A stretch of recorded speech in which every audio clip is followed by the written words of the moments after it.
Rune arts, a sacred power said to have existed since the dawn of humanity.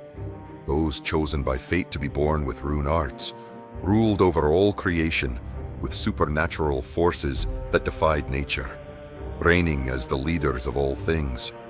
Under their dominion, ancient humanity praised rune arts as a blessing bestowed by the gods, a miracle they called it.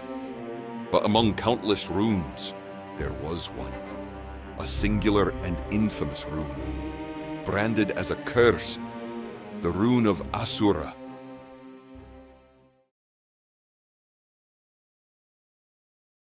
A boy was seen running, his body impaled with the weapons of his pursuers. He was chased down, cursed at, and driven away as a monster, marked for ruin. Since ancient times, it was said that those born with this rune, without fail, brought destruction.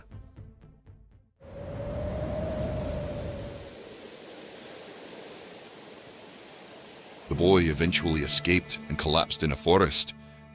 As he lay there, he caught sight of people in the distance. They recoiled at the sight of him, horrified by the blood that drenched his body. Yet, despite their shock, they approached, and one among them urged for the bleeding to be stopped, calling upon the use of rune arts. 7 years later, in a small village, several villagers were being questioned.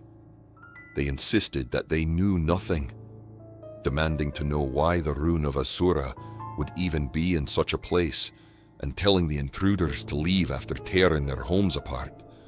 Reluctantly, the men questioning them departed, one mocking the villagers as being loud and troublesome. When the search party regrouped, one of the men reported that nothing had been found. He explained that they had checked everywhere, and that there was not a single rune arts user in the area, according to the villagers. His superior, dissatisfied with the response, called the man over. When the man approached, his superior suddenly attacked him, piercing his stomach with his hand. Another man screamed in shock, crying out for his brother. The superior sneered at them, declaring that they could not hope to find someone without rune arts or mana, for he could already sense the stench of utter destruction.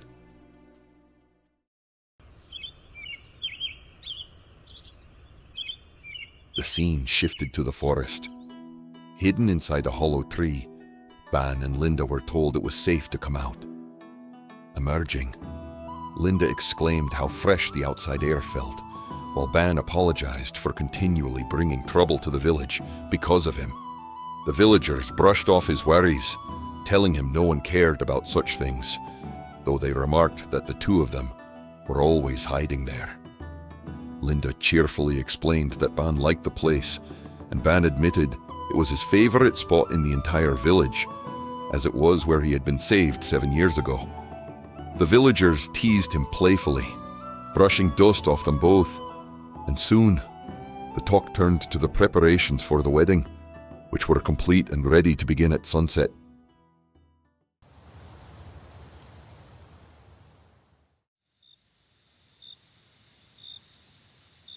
That night, by the great bonfire, Ban and Linda stood before everyone.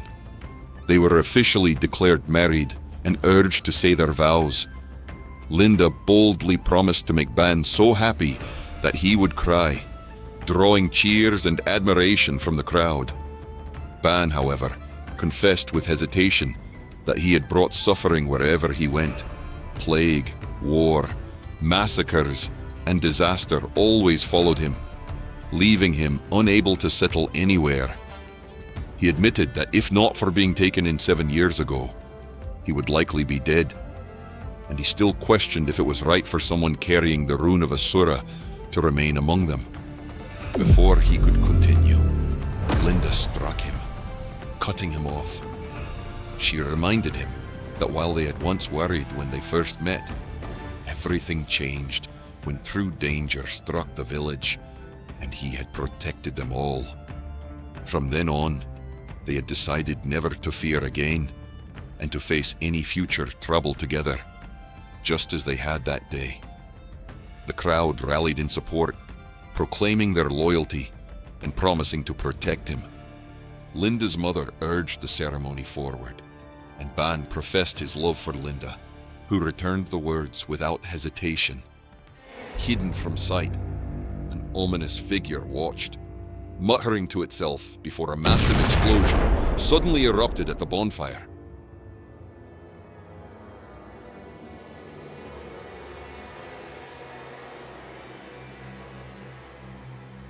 Ban slowly opened his eyes in the aftermath, only to find himself surrounded by horror. The ground was littered with corpses, and he screamed in terror, trembling as he tried to process the scene.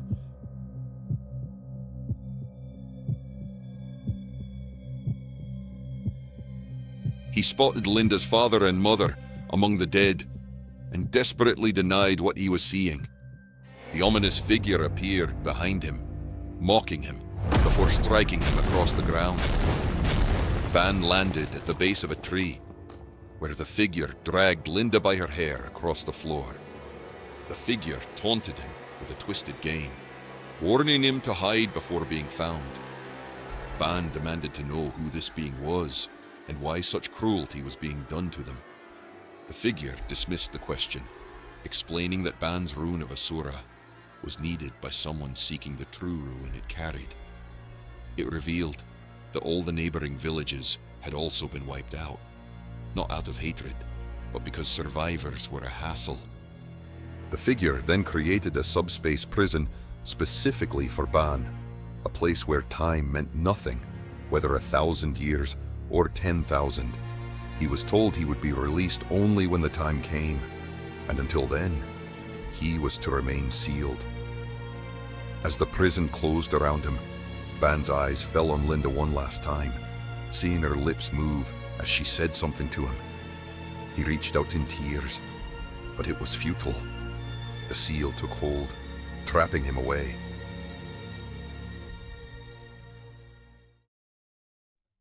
Inside the sealed world, Ban's thoughts raced. He reflected on the words he had heard about the true power of destruction, questioning whether it could all have been because of a single rune. He wondered if there had truly never been a way out from the start. In the end, he felt he had brought only destruction and death, bound by an inescapable fate from the moment of his birth. He believed that if he had accepted his destiny sooner, perhaps his uncle, Aunt and Linda would still be alive. Just once, he wished things could have turned out differently. He had dreamed only of an ordinary life, and because of that dream, they had died. He came to believe his foolish hopes and greed had killed everyone. Lying there, he muttered apologies to himself over and over, drowning in guilt. His mind spiraled, teetering on the brink of madness. He begged for forgiveness, cursed himself, and pleaded for death. His apologies blurred into desperate cries, a storm of sorrow and the regret that consumed him entirely. In his despair, he questioned the very existence of a god, asking why such a cruel fate would be given to him. Exhaustion overtook him, and he wished only for death, for rest, and for release. Yet, in his deepest despair, he remembered Linda's final words before he was sealed. She had told him it was not his fault, that she loved him forever. The memory darkened his expression. He denied her words, convinced that it was all his fault. He rejected the idea of simply ending things and demanded of himself what right he had to rest. Rage flared within him, and he declared to himself that he was not allowed to die yet.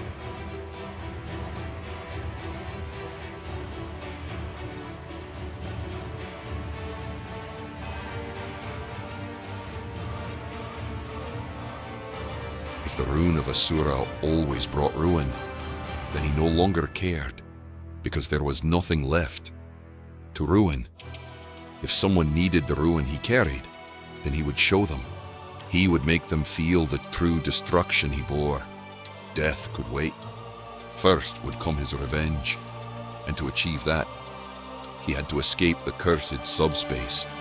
Figures emerged within the sealed world, monstrosities that rushed toward him, blaming him and demanding his death. Ban swore to himself that no matter if it took 1,000 or 10,000 years, he would have his revenge. He fought against the endless creatures of the subspace, clashing with them without pause. 200 years passed, 400 years, 600 years. Still, he fought without end.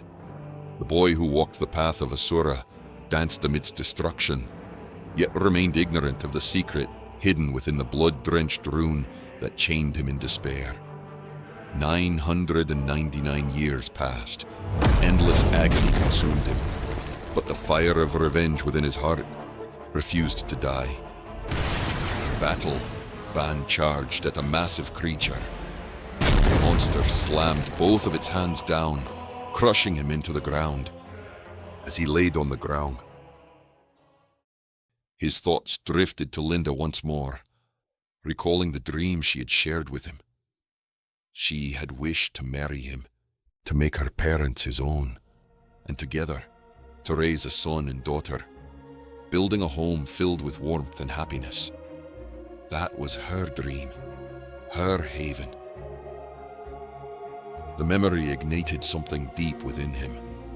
Back in the subspace, the boy finally unleashed the true power of rune. His body erupted with overwhelming energy, and he underwent a transformation. A massive explosion shook the sealed world as the rune of Assura revealed its true nature. He wondered if this was the true power of rune. The rune, embodying Assura, the god of ruin, summoned forth the 666 armaments, each forged with rune's destructive force. Ban wondered if, had this power awakened on that day, no one would have died. With that thought, he prepared to attack the giant creature. With a single punch, he sent it flying, the strike carrying devastation. The monster slammed into the wall, and Ban followed, activating the first armament, a glove imbued with the power to destroy matter at the particle level, its destructive strength growing with the user's mana. He drove the punch down, crushing the creature's head completely. The residual force detonated outward, causing a massive explosion that tore apart the surroundings.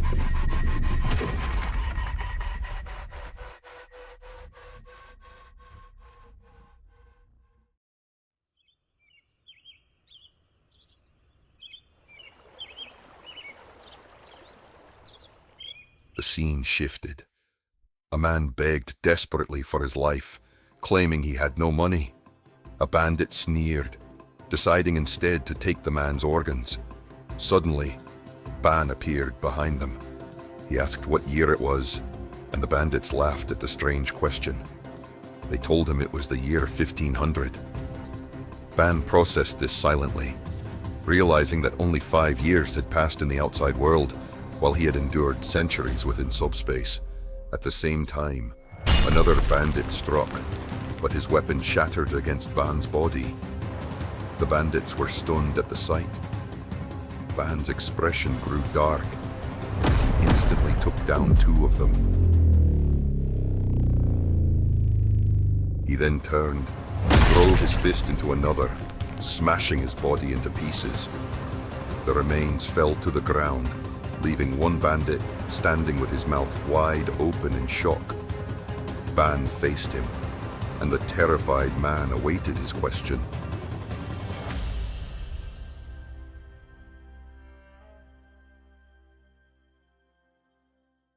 On the continent of Atun, the land had long been shaped by the ancient power of rune arts.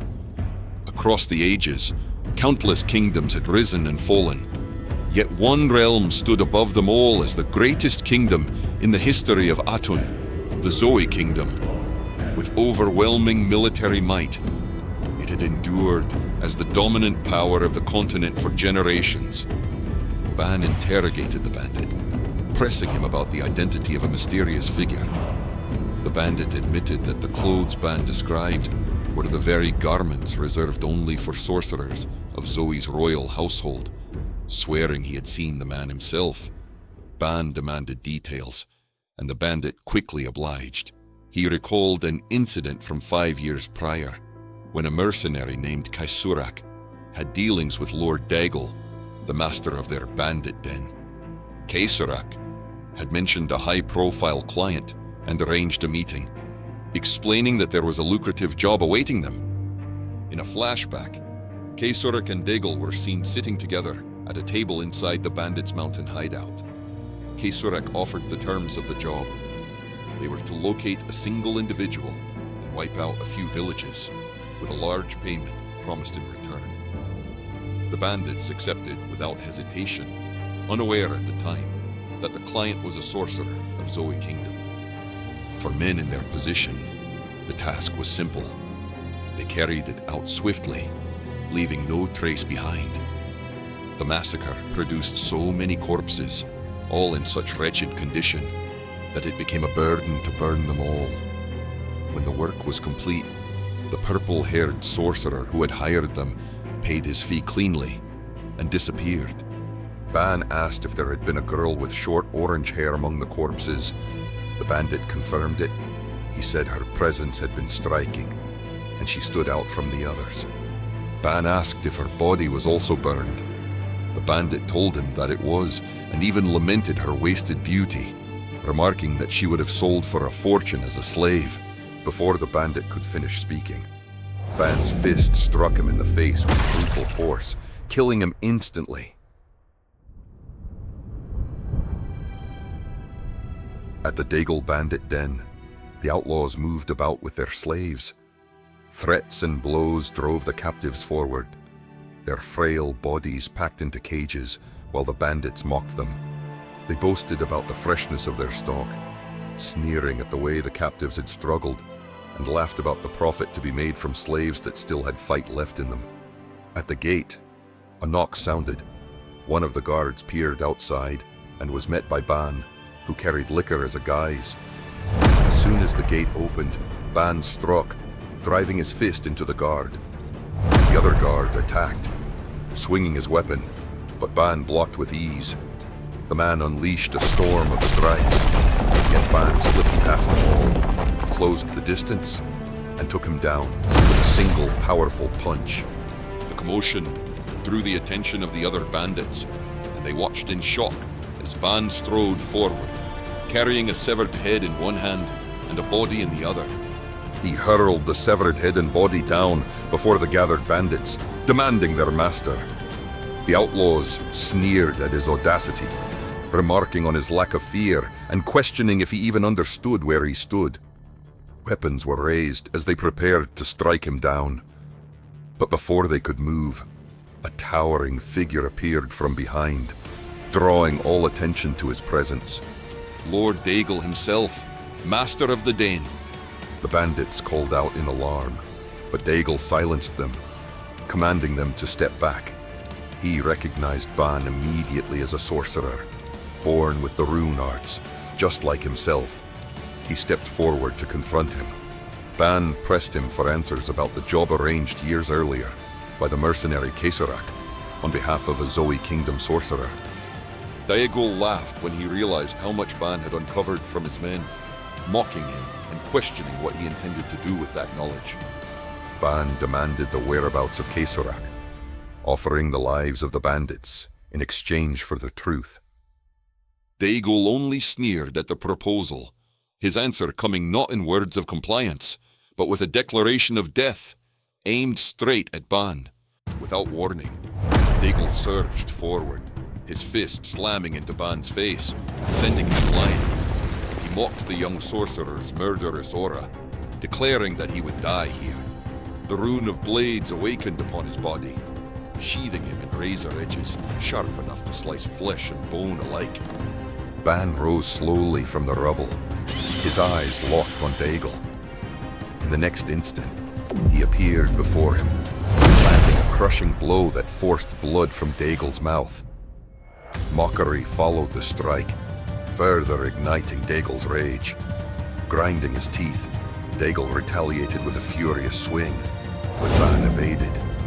Enraged, Daigle spun his body, unleashing a storm of blades in all directions. He declared that Ban would be carved apart, unable to move under such agony. Yet Ban advanced undeterred, striding through the storm of blades as if the pain were nothing. Ban stepped forward, dismissing the blades that tore into his flesh as meaningless, drawing out the true power of his Assura rune.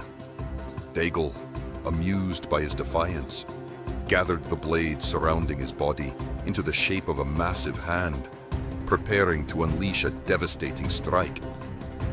Ban's thoughts turned inward as he assessed the attack. At worst, the technique could strip away skin and sever nerves. Yet to him, such torment was shallow, insignificant, compared to the abyss of agony he had long endured. With that conviction, he launched his fist forward, meeting Daigle's assault head-on. His punch tore through the colossal hand of blades, and a surge of energy erupted straight through Daigle's chest. The force of it ripped a path through the forest and shot upward into the sky itself. As the dust settled, Ban exhaled and turned toward the surviving bandits. The sight of him standing amidst the devastation filled them with nothing but terror.